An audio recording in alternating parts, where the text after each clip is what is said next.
Assalamualaikum warahmatullahi wabarakatuh. Perkenalkan, nama saya Dinda Nurhalisah, NIM T2017 1237. Saya mahasiswa Fakultas Tarbiyah dan Ilmu Keguruan Prodi PAI. Di sini saya akan memaparkan pembelajaran fikih bab 2. Sebelum kita mulai pembelajaran pada pagi hari ini, marilah kita berdoa bersama-sama. Berdoa dimulai.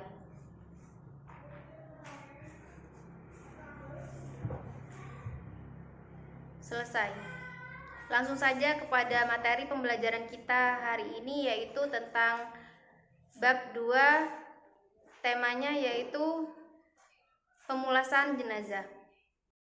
Baik, langsung saja pada pembahasan kita hari ini yaitu pemulasaraan jenazah. Nah, jadi setiap makhluk hidup yang ada di dunia ini pasti akan mengalami sakaratul maut. Karena tiap-tiap yang bernyawa pasti akan mengalami kematian. Firman Allah dalam surat Ali Imran ayat 185 yang berbunyi kullu nafsin dha'iqatul maut, yang artinya tiap-tiap yang berjiwa akan merasakan mati. Hal yang harus kita lakukan ketika kita mengetahui sanak famili kita itu meninggal adalah memandikannya, mengkafaninya, mensolatinya, dan menguburnya. Baik, langsung saja pada pembahasan kita yang pertama, yaitu memandikan jenazah. Nah, sebelum jenazah dibawa ke tempat pemandian, sebaiknya kita menyediakan alat-alat yang dibutuhkan, seperti daun bidara, sabun yang telah dicampur dengan air bersih, air yang dicampur dengan sedikit kapur barus, handuk, dan lain-lain. Selanjutnya, orang-orang yang boleh memandikan. Jadi, orang-orang yang memandikan mayit termasuk hal penting yang harus diperhatikan. Nah, hanya orang-orang tertentu yang boleh memandikan. Seperti yang pertama, orang yang memandikan itu harus jenis. Hal ini artinya yaitu ketika mayit itu perempuan, maka yang memandikan itu harus perempuan. Ketika mayitnya itu laki-laki, maka yang memandikan itu harus laki-laki. Pengecualian jika masih ada ikatan mahram atau suami istri.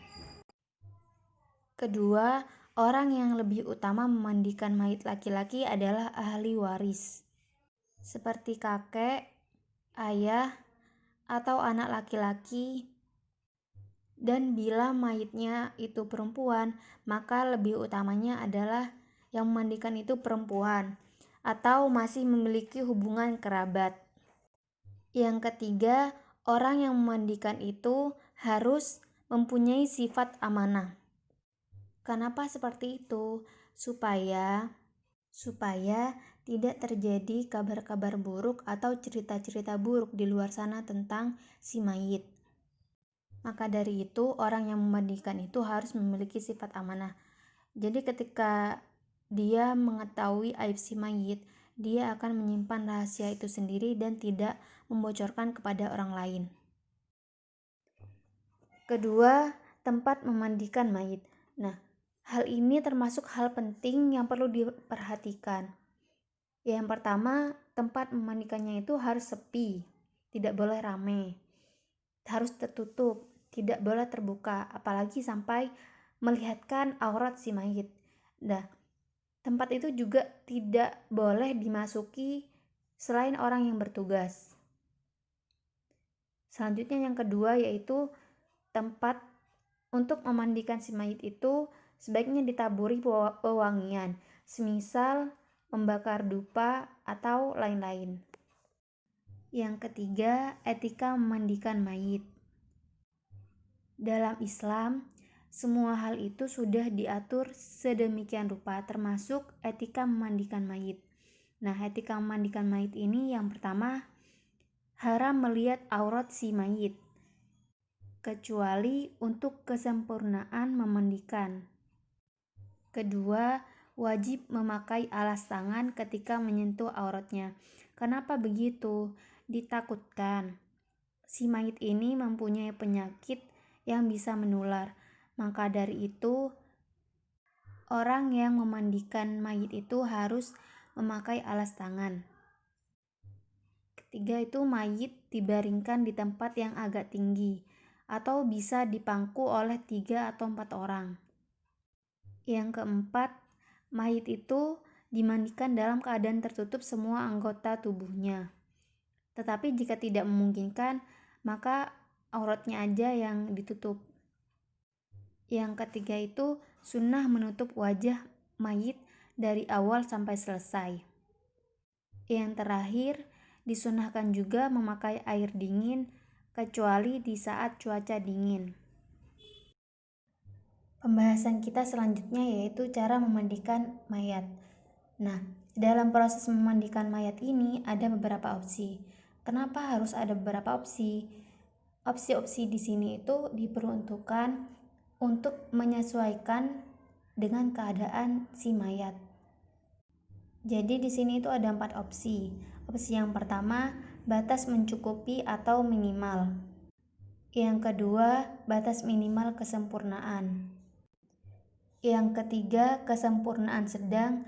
Dan yang keempat, kesempurnaan maksimal. Yang pertama, batas mencukupi atau minimal. Nah, pertama-tama yang harus dilakukan kepada si mayit itu yaitu menghilangkan najis yang ada pada tubuh mayit itu sendiri. Selanjutnya yaitu mengguyurkan air secara merata ke seluruh tubuh mayat. Jadi, batas mencukupi atau minimal ini bisa dilakukan kepada mayit yang mempunyai kondisi tertentu. Jadi, batas mencukupi atau minimal ini diperuntukkan untuk mayit yang entah itu mempunyai luka atau kecelakaan dan sebagainya. Yang kedua, batas minimal kesempurnaan. Pertama-tama yang harus dilakukan yaitu mendudukkan mayat dengan posisi agak condong ke belakang. Yang kedua, pundak mayat itu disanggah dengan tangan kanan orang yang memandikan. Nah, ini ibu jarinya itu diletakkan pada tengkuk. Kenapa? Supaya kepala mayat tidak miring. Yang ketiga, punggung mayat itu disanggah lutut kanan oleh orang yang memandikan. Yang keempat, perut mayat diurut dengan tangan kiri secara pelan-pelan. Meskipun ini sudah mayat, tetapi kita harus memperlakukan mayat seperti orang yang masih hidup. Kita harus pelan dalam memperlakukan mayat.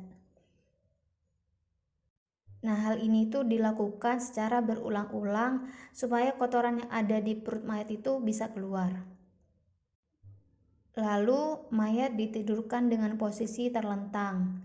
Nah, setelah itu 2 lubang kemaluannya itu dibersihkan dengan menggunakan tangan kiri yang wajib dibungkus dengan kain. Lalu membersihkan gigi mayat dan kedua lubang hidungnya dengan jari telunjuk tangan kiri yang beralaskan kain basah. Nah, jika terkena kotoran, maka itu harus disucikan terlebih dahulu. Kemudian mayat itu diwudhukan seperti wudhunya orang yang masih hidup. Setelah selesai mewudhukan, lalu mengguyurkan air kepada kepala si mayat, kemudian jenggot, dan memakai air yang telah dicampur dengan daun bidara. Lalu menyisir rambut dan jenggot mayat yang tebal dengan pelan-pelan, memakai sisir yang longgar. Nah, ini diperuntukkan bagi mayat yang sedang melaksanakan ihram. Selanjutnya, mengguyurkan bagian depan anggota tubuh mayat itu dimulai dari leher sampai telapak kaki dengan memakai air yang telah dicampur daun bidara tadi. Selanjutnya, mengguyurkan sebelah kanan bagian belakang anggota tubuh mayat dengan agak dimiringkan posisinya. Nah, ini mulai tengkuk sampai ke bawah. setelah kanan, lalu di sebelah kiri. Nah, ini juga dimulai dari bagian tengkuk sampai ke bawah. Selanjutnya, yaitu mengguyur seluruh tubuh mayat, mulai kepala sampai kaki dengan air yang bersih. Maksudnya itu air yang murni dan belum dicampur apa-apa. Yang terakhir, mengguyur seluruh tubuh mayat untuk kesekian kalinya dengan memakai air yang dicampur sedikit kapur barus pada mayat yang sedang tidak melaksanakan ihram. Yang selanjutnya, kesempurnaan sedang. Nah, jadi pada kesempurnaan sedang ini sama dengan batas minimal kesempurnaan yang telah saya jelaskan tadi. Namun di sini itu ditambah 2 basuhan air bersih atau diberi sedikit kapur barus sehingga semuanya itu berjumlah 5 basuhan. Atau bisa mengulang basuhan air yang bercampur daun bidaran atau sabun, kemudian air bersih. Nah, ini masing-masing sebanyak 2 kali. Kemudian ditambah 3 basuhan air bersih atau yang diberi sedikit kapur barus sehingga semua itu berjumlah 7 basuhan. Yang keempat, kesempurnaan maksimal. Nah, yaitu mengulang basuhan air yang bercampur daun bidara atau sabun, kemudian air bersih. Nah, ini dilakukan masing-masing sebanyak 3 kali. Kemudian ditambah 3 kali basuhan air yang bersih atau yang diberi sedikit kapur barus, sehingga totalnya itu semua berjumlah 9 basuhan. Jadi opsi A itu diperuntukkan untuk mayit yang berada di posisi tertentu atau yang seperti yang saya jelaskan tadi. Nah, sedangkan B, C, dan D itu saling berurutan jika memungkinkan bagi si mayit. Selanjutnya yaitu mengkafani mayat. Nah, setelah mayat itu dimandikan, maka yang harus disiapkan yaitu 5 lembar kain kafan bersih yang berwarna putih. Nah, itu terdiri dari baju kurung, surban, dan 3 lembar kain lebar yang digunakan untuk menutupi seluruh tubuh. Ini diperuntukkan untuk mayat laki-laki. Sedangkan untuk mayat perempuan yaitu 5 lembar kain kafan yang terdiri dari baju kurung, kerudung, dan sarung serta 2 kain lembar itu untuk mayat perempuan. Sebelumnya, kain kafan tersebut telah diberi wangian. Nah, selain itu, yang harus disiapkan kapas yang telah diberi wangian secukupnya. Langsung saja pada step-step atau tahap-tahap mengkafani mayat. Yang pertama, letakkan lembaran-lembaran kain lebar yang digunakan untuk menutupi seluruh tubuh. Nah, kemudian baju kurung, lalu surban untuk mayat laki-laki atau sarung baju, lalu baju kurung dan kerudung untuk mayat perempuan. Yang kedua, letakkan mayat yang telah selesai dimandikan dan ditaburi wangian dengan posisi terlentang dan posisi tangan disedekapkan.